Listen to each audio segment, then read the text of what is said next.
কেউ চায় না ভাত পুড়ে যাক, এমন মন্তব্য করেছেন নায়িকা বর্ষা। তারকা দম্পতি অনন্ত জলিল ও বর্ষা সিনেমার জুটিও তারা। তবে এই সময়ে অভিনয়ের ব্যস্ততা নেই তাদের। ব্যস্ততা না থাকলেও সামাজিক যোগাযোগ মাধ্যমে সরব আছেন দুজনেই। নানা বিষয়ে পোস্ট করেন তারা।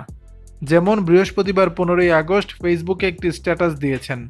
তার এ পোস্টকে কেন্দ্র করে তৈরি হয়েছে রহস্য। বর্ষা তার ফেসবুকে লিখেছেন, ভাত যখন রান্না করা হয় কেউ চায় না ভাত পুড়ে যাক। মনের অজান্তেই পুড়ে যখন গন্ধ বের হয় তখন বোঝা যায় ও ভাত পোড়া গন্ধ।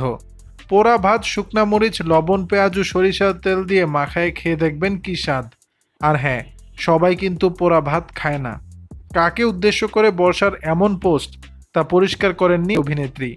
তাই পোস্টটির ঘিরে রহস্যের জমাট বেঁধেছে ভক্ত অনুরাগীদের মনে। নায়িকার পোস্টে মন্তব্য করেছেন মোহাম্মদ ইব্রাহিম নামে একজন। লিখেছেন, শিশিরকে হালকার উপর বাঁশ দেওয়ার জন্য অসংখ্য ধন্যবাদ। তবে পোস্ট ঘিরে অনেকেরই ধারণা ক্রিকেটার সাকিব আল হাসানকে ইঙ্গিত করে পোস্ট দিয়েছেন বর্ষা। কারণ গতকাল থেকে সাকিব ও শিশির দাম্পত্য জীবন নিয়ে সামাজিক যোগাযোগ মাধ্যমে জোরসে চর্চা চলছে। একজনের সঙ্গে প্রেমের কথাও শোনা গেছে সাকিবের। দর্শক, বিষয়টি নিয়ে আপনাদের মতামত জানাবেন নিচের কমেন্ট বক্সে।